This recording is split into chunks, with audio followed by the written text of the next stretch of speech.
Assalamu alaikum kids, how are you all? Welcome to another online class of science. In this class the book I'm using here is Koha Science for class 8. So let's move on to contents kids. Kids, here we are on contents and contents में जो unit आज हम continue कर रहे हैं that is unit number 6 on page number 49. Let's move on to page number 49 everyone. Kids, last time हमने इसमें acid and alkali के बारे में बात की थी इस यूनिट में.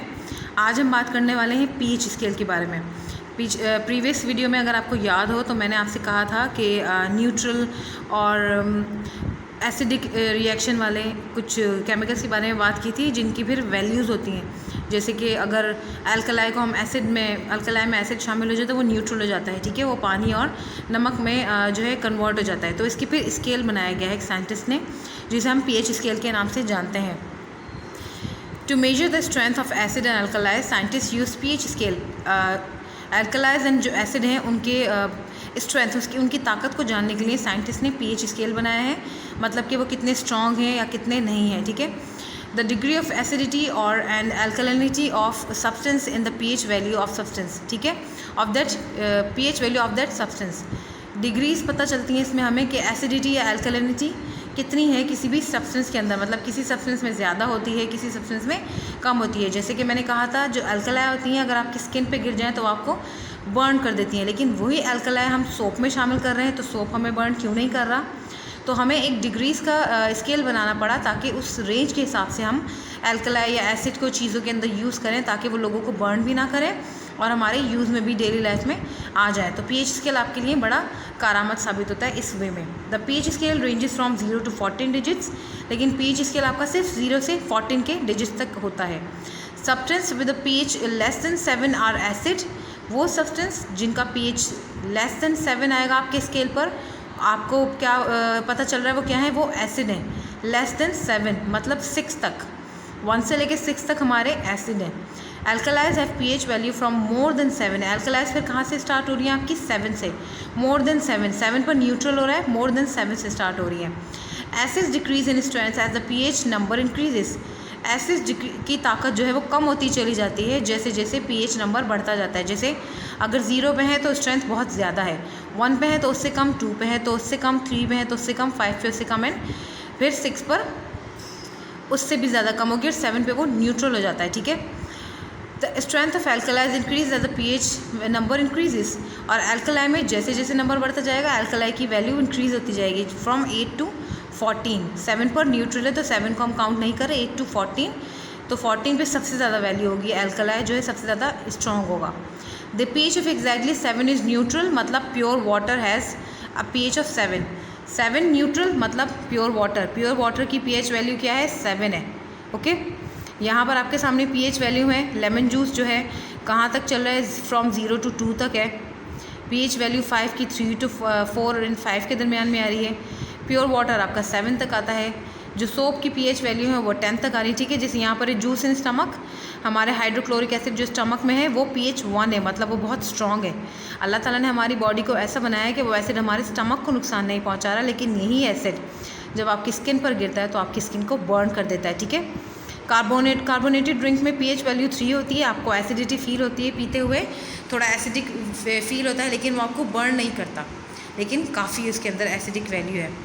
रेन वाटर पीएच 6 होता है. रेन वाटर जो न्यूट्रल वाटर हम पी रहे हैं वो 7 है, तो रेन वाटर 6 है, ठीक है, न्यूट्रल में आता है. ये टूथपेस्ट में 8 है, अल्कलाई है टूथपेस्ट में, ठीक है. ड्रेन क्लीनर जो होते हैं हमारे उनमें 14 मतलब बहुत ज़्यादा अल्कलाई शामिल होती है. जैसे वॉशरूम क्लीनर्स होते हैं, सरफेस क्लीनर्स होते हैं, बाथरूम क्लीनर्स होते हैं, उनमें पीएच वैल्यू ज़्यादा होती है, ठीक है. The pH scale helps to tell whether a substance is acid और एन अल्कलाई. इससे हमें क्या पता चलता है, हमें पता चलता है सब्सटेंस हमारा एसिड है या. आपको याद होगा कि हमारे यूनिट का नाम क्या है, एसिड, अल्कलाइज एंड सॉल्ट्स. तो हम आज सॉल्ट्स पर बात करेंगे क्योंकि एसिड एंड अल्कलाई पे हम प्रीवियस बात कर चुके हैं. Have you ever observe that our tears taste salty, our perspiration taste salty and our blood also taste salty. क्या आपने कभी ये नोटिस करा है कि हमारे आंसू जो हैं वो नमकीन होते हैं. जो पर्सपिरेशन हमारे भी perspiration taste salty and blood also taste salty. Blood भी हमारा सॉल्टी टेस्ट का होता है. This is not just because we eat table salt every day. ये सिर्फ इस वजह से नहीं है कि हम रोज़ नमक खाते हैं.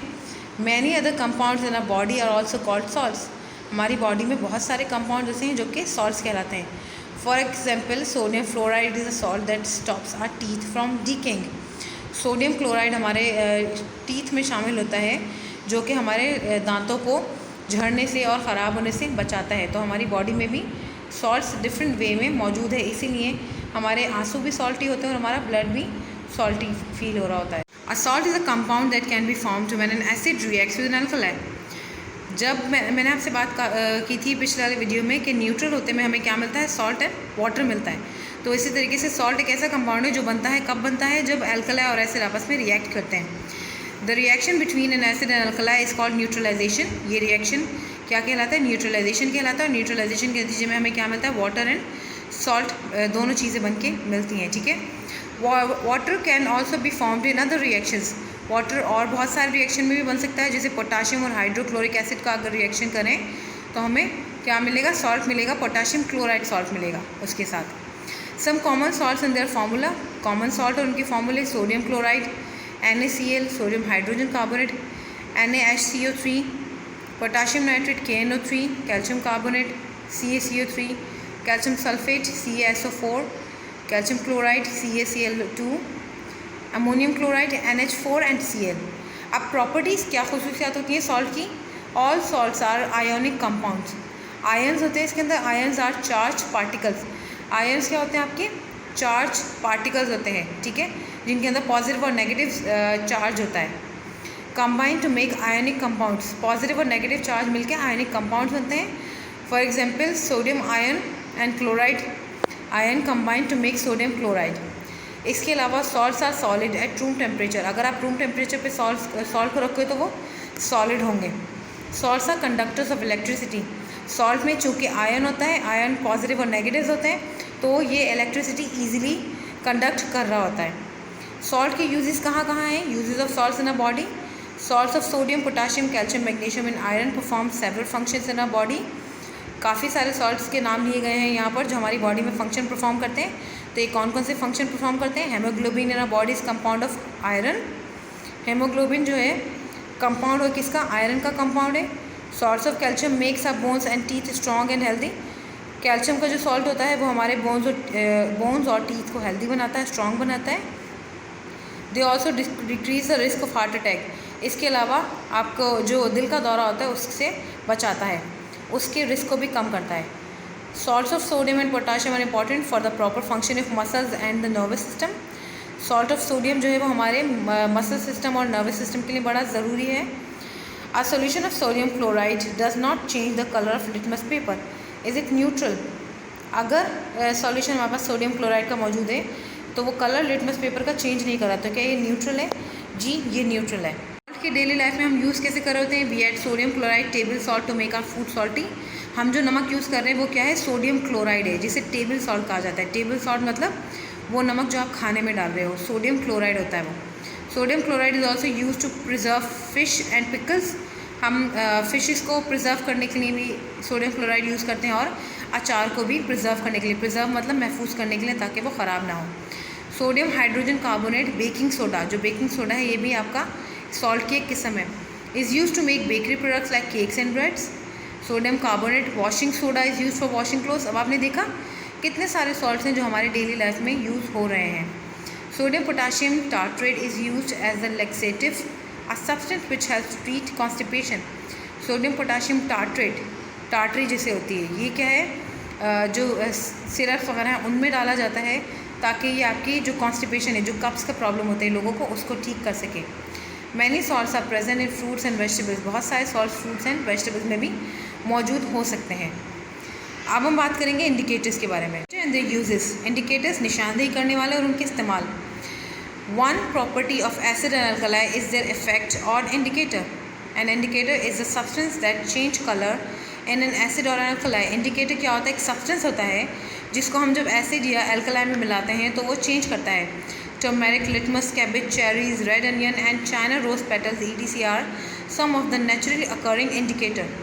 टर्मेरिक मतलब हल्दी, लिटमस पेपर जो होता है, कैबेज, चेरीज, रेड अनियन, ये सारी चीज़ें क्या हैं, चाइना रोज पेटल्स जो हैं, ये सारी चीज़ें क्या हैं, ये आपके नेचुरल इंडिकेटर हैं। Natural indicator litmus, a commonly used indicators litmus. Litmus papers are available in both blue and red. जो सबसे आम तौर पर इंडिकेटर यूज़ किया जाता है वो लिटमस पेपर होता है। लिटमस पेपर इजीली आपको मिलते हैं 2 कलर्स में, ब्लू एंड रेड में। Litmus is a natural die, ये नेचुरल डाई होता है। नेचुरल डाई मतलब नेचुरल तरीके से इसको कलर दिया गया है। इट इज़ एक्सट्रैक्टेड फ्रॉम लीचेंस, इसे कहाँ से निकाला जाता है? लीचेंस में से निकाला जाता है, ठीक है। It is available in the form of solution और in the form of strips of paper known as litmus paper. ये लीची से निकाला जाता है, लीचेंस से निकाला जाता है, और ये आपको सॉल्यूशन मतलब महलूल की सूरत में भी मिलता है और पेपर की सूरत में भी मिलता है। महलूल को आप लिक्विड में मिलाएंगे तो वो कलर चेंज कर लेगा, और पेपर को उस लिक्विड में डिप करेंगे तो पेपर कलर चेंज कर लेता है। And asset turns blue litmus paper into red. अगर एसिड है आपके पास तो आप ब्लू लिटमस पेपर जब पानी में डालेंगे उसमें तो वो रेड में कन्वर्ट हो जाएगा, मतलब वो एसिड है। And alkali turn red litmus paper blue, और जो अल्कलाई है वो रेड लिटमस पेपर को ब्लू में टर्न कर देता है। The solution which do not change the colour of either red और blue litmus are known as neutral solution. लेकिन वो सॉल्यूशन जो चेंज नहीं करते दोनों का कलर, रेड या ब्लू लिटमस का, वो दोनों क्या हैं? न्यूट्रल सॉल्यूशंस हैं, मतलब जैसे कि पानी। The solution of the sodium chloride table salt is a neutral solution. अगर टेबल सॉल्ट जो नमकीन पानी होगा उसका भी वो न्यूट्रल सॉल्यूशन है, तो उसमें आपका जो लिटमस पेपर है कलर चेंज नहीं करेगा। The juice of cherries is red in an acidic solution but turns blue to purple in an alkali solution. जो जूस है चेरी का वो एसिडिक सॉल्यूशन में क्या होगा? रेड हो जाएगा, लेकिन ब्लू हो जाएगा अल्कलाइन सॉल्यूशन में। इसी तरह red onion changes pale red in an acidic solution but green in an alkaline solution. Red onion जो है वो पेल रेड हो जाता है एसिडिक सॉल्यूशन में और ग्रीन हो जाता है अल्कलाइन सॉल्यूशन में। ये लीचन है, इस लीचन से हम हासिल कर रहे हैं लिटमस पेपर को। Litmus is a common indicator we can identify an acid और an alkali with the help of litmus. आपने देखा एसिड में हमने ब्लू लिटमस डाला तो वो रेड हो गया, इसमें रेड लिटमस डाला तो वो ब्लू में कन्वर्ट हो गया। The juice of red cabbage is also a natural indicator. This liquid has a blue violet colour. When the juice of red cabbage comes in contact with N acid it becomes red, ठीक है। जो juice है red cabbage का, इसका अगर हम juice निकालेंगे और इसे एसिडिक सॉल्यूशन में मिलाएंगे तो वो क्या होगा? किस में बदल जाएगा? रेड कलर में बदल जाएगा। यहाँ पर आपको पर्पल कलर में नज़र आ रहा है या ब्लू वॉलेट कलर में नज़र आ रहा है, और जब अल्कलाई में शामिल करेंगे तो ये क्या होगा? ग्रीन हो जाएगा। ट्राई इट, आप इसे ट्राई करके देखें। Have you ever tested the coffee? Tested the coffee? Coffee is brown, it taste is bitter, it is an acid और एन अल्कलाई और a neutral solution. Give the answer by testing it with the help of an indicator. आप coffee को test करके, इसका test कड़वा होता है, ठीक है, तो कड़वे टेस्ट में क्या होता है? हमें अल्कलाई होती है बेसिकली, हमें ये पता है, लेकिन फिर भी अपने चेक करके ऐसे करना है, आपने इंडिकेटर्स इसमें ऐड करने हैं और फिर बताना है आपने कि ये अल्कलाई है, ये एसिड है, तो ये चीज़ आपने करके दिखानी है। तो यहाँ तक हमारा यूनिट डन हुआ। इसके बाद हम चलते हैं एक्सरसाइज की तरफ। एक्सरसाइज में हमारे पास सबसे पहले fill the blanks. The pH of common salt is, common salt की पीएच वैल्यू क्या होती है आपके पास? 6 होती है, ठीक है। Red cabbage juice of cherries and red onions are some natural indicator. When acid reacts with an alkali, जब एसिड रिएक्ट करता है अल्कलाई के साथ तो क्या मिलता है हमें? डैश एंड वाटर, तो सॉल्ट एंड वाटर मिलता है। Acid react with metals and produce hydrogen gas. Acid जब मेटल के साथ रिएक्शन करते हैं तो हाइड्रोजन गैस बनती है। Milk of magnesia and anti acid syrup contains an alkali. Milk of magnesia में क्या होता है? अल्कलाई होता है, जो कि आपके एंटी एसिड सिरप होते हैं, डाइजेशन में सिरप होते हैं जो एसिडिटी आपकी दूर करते हैं। वो सिरप जो होते हैं उनके अंदर क्या शामिल होता है? अल्कलाई। करेक्ट आंसर्स हमने टिक करने हैं। A common property of alkali is sour, sweet, bitter या सॉल्टी। बिटर होती है। Acid and alkali can cause some dyes to change colour, these dyes are called solvents. Acid and alkali कुछ dyes के colour change कर देते हैं तो इन dies को हम क्या कहते हैं? सॉल्वेंट्स कहते हैं, मतलब महलूल बोलते हैं। Neutralisation can be described as an acid and alkali cancelling each other out. हाँ, ऐसे उसको डिफाइन कर सकते हैं कि एसिड और अल्कलाई एक दूसरे की प्रॉपर्टीज़ को कैंसिल कर रहे हैं। Indigestion is caused by too much acid in the stomach, it can be cured by taking anti acid, these work because they increase the pH in the stomach. ये कैसे क्यों काम करते हैं हमारे एसिडिटी कम करने की? क्योंकि ये हमारे जो बॉडी है उसके अंदर पीएच को इंक्रीज़ कर देते हैं, ठीक है। Which of the following is the most accurate way of showing neutralisation? Following में से कौन सी बिल्कुल एक्यूरेट वे है न्यूट्रलाइजेशन शो करने के लिए? Acid plus base, salt and water. Base मतलब अल्कलाई, ठीक है। Hydrochloric acid has a pH value of 1 if If just enough sodium hydroxide was added to neutralize some of the acid, the final pH value would be 5. अगर हम hydrochloric acid में hydroxide को add करेंगे थोड़ा तो हमें क्या मिलेगा, 5 pH वैल्यू मिलेगी इसकी. अब B sting is acidic. To stop the pain, which of these substance could you put onto it? B sting जो है वो एसिडिक है, उसके ऊपर कौन सा आप सब्सटेंस डालेंगे जिसकी वजह से उसका जो जलन है वो बंद हो जाए? Vinegar, lemon juice, baking soda या वाटर. तो आप डालेंगे उसके ऊपर बेकिंग सोडा, क्योंकि वो उसे न्यूट्रलाइज कर देगा एसिडिक रिएक्शन को. Alkalis can be as dangerous as acid. Which of these substance is strongest? Alkali. Alkali जो है एसिड की तरह डेंजरस हो सकती है. इन चारों में से कौन सा जो है वो एल्कलाई सबसे स्ट्रॉन्गेस्ट है? सोडियम हाइड्रोक्साइड सबसे स्ट्रॉन्गेस्ट एल्कलाई होती है. तो हम इसे टिक करेंगे. यहाँ तक आपका यूनिट ख़त्म होता है. अगर आपको कोई डिफ़िकल्टी हो, कोई परेशानी हो तो आप मुझे ग्रुप में मैसेज करके पूछ सकते हैं. Thanks for listening everyone. अल्लाह हाफिज़.